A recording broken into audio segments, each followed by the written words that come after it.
up, y'all? Welcome back to another video. I know it's been such a long time, and since it's been such a long time, I thought it would be appropriate if we do an update video on the 120. It does look a lot different nowadays, mainly because I sold off a bunch of my Acropora colonies. They were just getting too big and touching each other, and in order to prevent that, I would have to frag them almost every week just to keep up, and I couldn't get rid of the frags fast enough.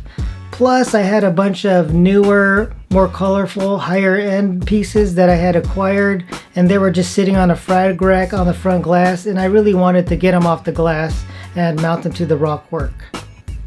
So around the same time I sold those Acropora colonies is when my tank went into a little bit of a funk.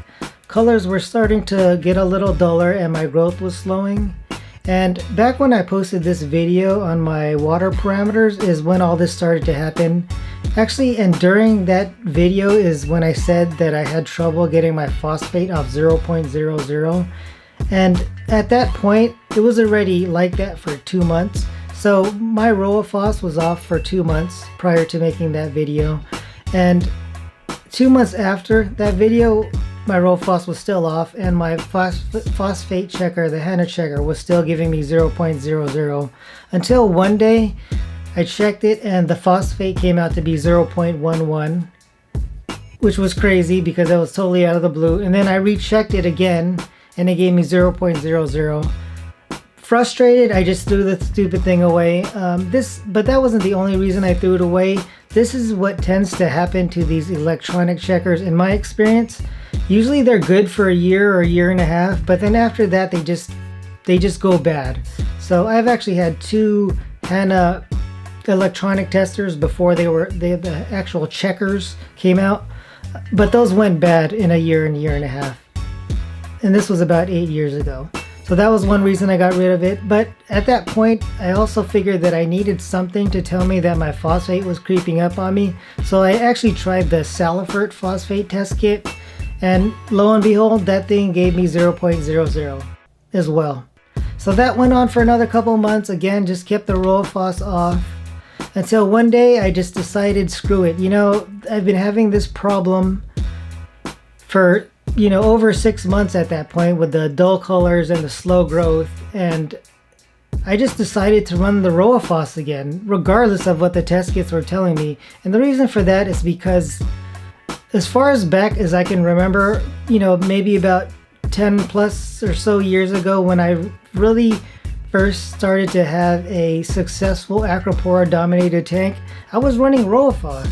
Obviously that wasn't the only thing that made me successful, but it was always with RoaPhos, so that's why I decided to run it.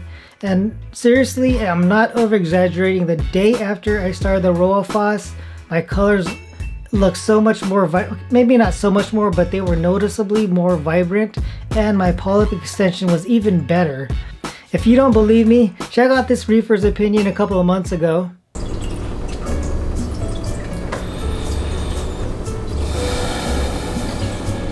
Compared to just a couple of weeks ago. Hey, this tank is dope, son! So I'm just so relieved that I figured out what was going on with my tank.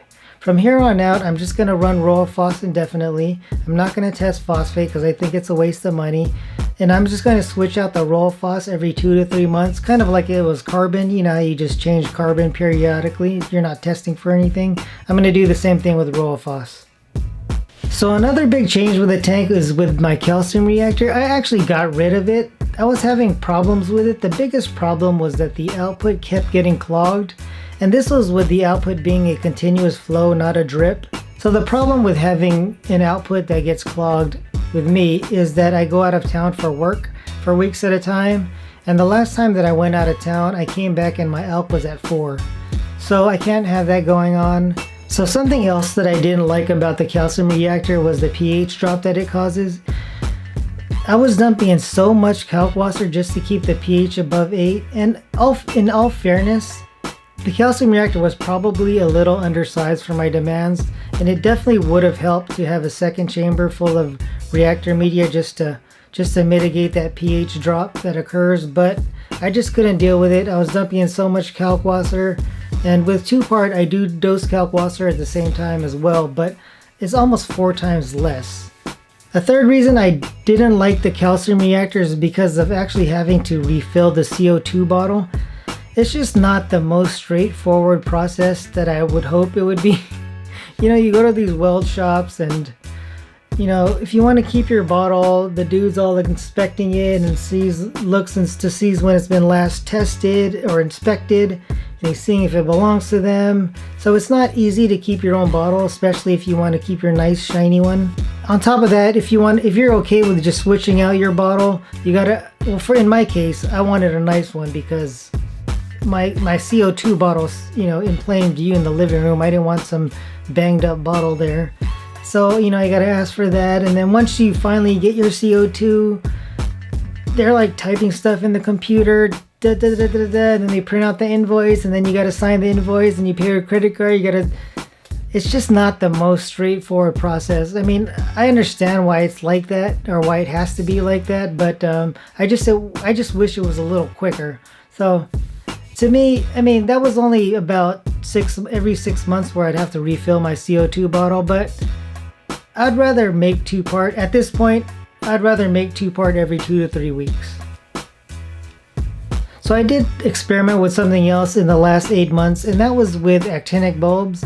I put in 2 actinic bulbs, one in the 3rd and the other in the 6th slot of my 8-bulb T5 fixture. Basically having those things on during dawn and dusk, and also with my LED strip light. It looked nice and all during dawn and dusk, but when all the bulbs are on, all the T5 bulbs are on, the actinics are really worthless. They don't put out any par, and any color benefit you get from them is gone because they just get so overpowered by the rest of the bulbs. To me, it wasn't worth it. It just seemed like a waste of space and electricity, so I switched back to Blue Plus bulbs. So as far as future plans for this tank, I do plan to break it down and restart it again as soon as possible. But there are 3 main reasons I want to do this. The first reason has to do with the Poecilipora that has spawned all over the tank. They're just everywhere and they actually sting Acropora, so that's just not a good thing. I can't have that in my tank. The second reason I do want to break down the tank and drain the water is because I want to support the back glass pane a little more near the bottom. There is a little bit of bowing there.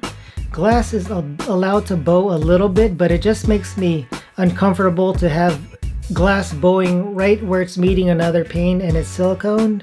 And there's also, you know, the plastic rim on my tank, so it just makes me a little uncomfortable. I could easily remedy it with a piece of wood, so I'd like to do that at that time as well. Plus, I did put in a wave box back into my tank. I really love wave boxes. They do provide this nice gentle swaying motion, but the wave boxes do put a little more stress on the tank, so that's another reason I do want to support that bowing. The third reason I want to sterilize the rocks, drain the tank and sterilize the rocks, is because of the blue clove polyps. These guys, you know, they look nice and everything and they're all over the place. You know, I'm just at the point where it's like I'd rather not have them in the tank anymore. So I'll do that at the same time when I drain the tank. I'm probably aiming for around summer when I'll do all of this. That's the time when coral cells tend to slow down.